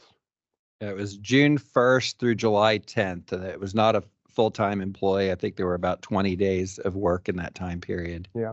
So, and again, to that end, I think, yes, Dr. Beckman, you could give a remedial plan, or if you look at these circumstances just based on what Chris has said, if you wanted to rescind the cease and desist, I mean, the person obviously was very cooperative, but I think one of the questions is, what are you trying to achieve here, and what is the purpose, and I think you have to ask yourself the question, what are we trying to do?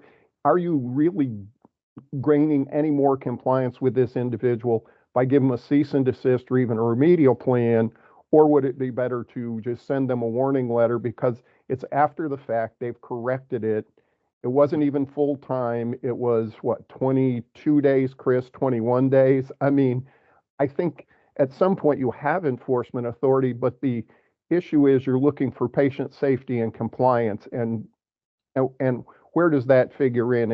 And do you need to even take an action on this? I think you need to ask those questions as a committee and not lose sight of what you're here for. So yeah, I totally agree. What's the difference as far as showing up on the person's record, a warning letter versus remedial plan versus cease and desist order? Like, how do those appear on future queries? Well, first off, the cease and desist is going to show up at the MPDB, so that's going to have all kinds of insurance and credentialing implications theoretically. A warning, or I'm sorry, Chris, and you can jump in, a remedial plan will show up on their public profile, but it does not get reported to the practitioner data bank. A warning letter is confidential and shows up nowhere, but if they ever committed another violation, that could be brought in for consideration. I think I got that right, didn't I, Chris? Yeah, exactly. Okay. Okay, well, I hope I get the verbiage right here. I think I would like to move to rescind the previous motion regarding the approval of the cease and desist order. I second.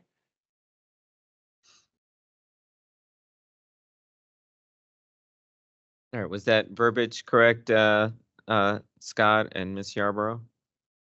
Yes, it is. Okay, so there's a motion on the table made by Dr. Beckman and seconded by Ms. Parker to rescind the previous motion to approve the cease and desist order. Any further discussion? All in favor? Aye. Aye. All against? All right, the motion to rescind the previous action passes. So then now you'll just need question. I'm sorry, go ahead. Yes. So then I know that's been rescinded and everything. So do we, act on anything else? Like, do we do the warning letter or just leave it as is? So now that you've rescinded it, so it's now rescinded. So now you still have on the agenda a cease and desist order to approve or not approve. So now you would if you so desire, make a motion to not approve the item under agenda item 24 for cease and desist order. And as part of that motion, if you wanted to give direction to staff to do a warning letter, consider a remedial plan, or set for an ISC, you could make any of those recommendations at this point too, and see if you get a second in the discussion. Jump in here, and one Sure. more option, Chris, would be they can dismiss the complaint in total, couldn't they? Sure, full board is here, so yeah. Yeah, well, so they can dismiss and send a warning letter, or they could just send a warning letter, which would close it. But I think if you have a complaint, Chris, with the warning letter, do they need to say dismiss it and send warning letter, or does the warning letter close the complaint? I just want to be sure they understand the implications of each. Sure. If we send a warning letter and they respond and cooperate with the warning letter, which based on this individual's history, I would say that they will, then we would process the warning letter and we would dismiss the log, the file, and the warning letter would just go into the file for future reference. But they could just outright dismiss it because they're in full compliance now, right, Chris? They could do that as well.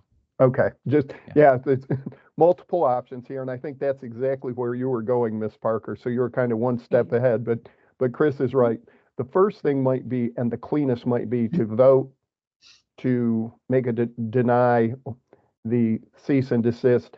Then I think it might be cleaner, and Yvette, please jump in. Do you think a third motion would be better? You know, a separate one. If they deny it, they still have to dispose of it. So would another motion even be cleaner? I think you can handle it all in the same motion. Okay.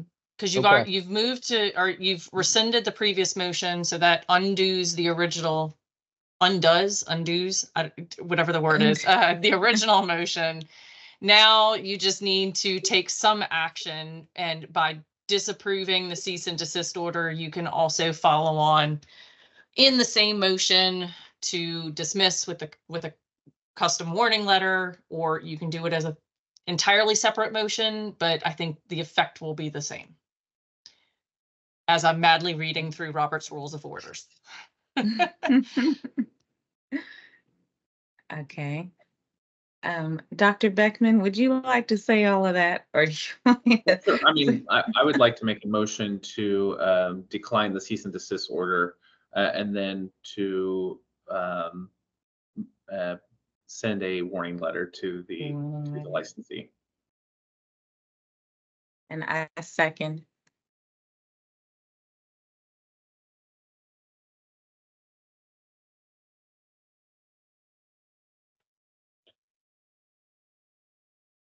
Is he on? Okay. All right. So there's a motion for consideration by Dr. Beckman, seconded by Ms. Parker, to basically disapprove the cease and desist order and just close the complaint and send a warning letter to the licensee. Any further discussion on this topic? Motion? All in favor? Aye. Aye. Any against? All right, motion carries. So now we can proceed to agenda item 31 for public comments. Yes, so this is the opportunity for anyone, member of the public that is attending the meeting either virtually or in person. I'm not sure if you guys have anyone in the room with you there physically, but if someone would like to address the board, bring anything up to their attention, now is the time, and you'll get 3 minutes. I'm guessing there's not anyone in the room with you guys, or at least not anyone that has their hand up and wanting to participate. If someone is joining us on Teams, you can raise your hand or unmute yourself and state your name. Not hearing anything yet. If if anybody happened to have joined us just by phone, which there may not be, you would press *6 to unmute yourself. Okay, not hearing anyone or seeing any hands up. I think that will complete agenda item number 31. right, thank you. Then we will move on to agenda item number 32, which is consideration and approval of February 2nd, 2024 board meeting minutes and action items. Should be in your packet.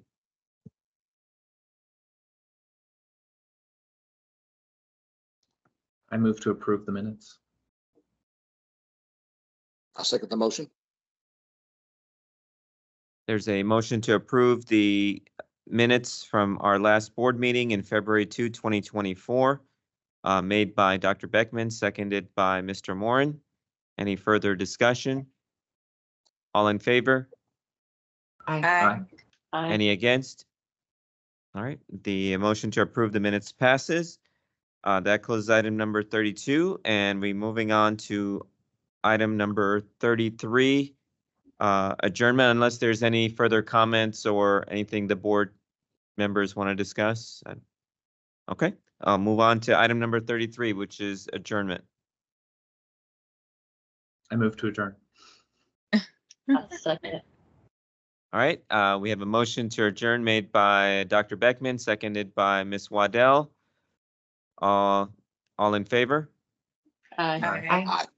All right, any against? None? Okay, the motion is approved. Hereby adjourn the meeting of the Texas State Board of Medical Radiologic Technologists. It is 11 a.m. on 6/28/2024. Thank you. Yeah. Look forward You, to seeing everyone. you. Bye-bye.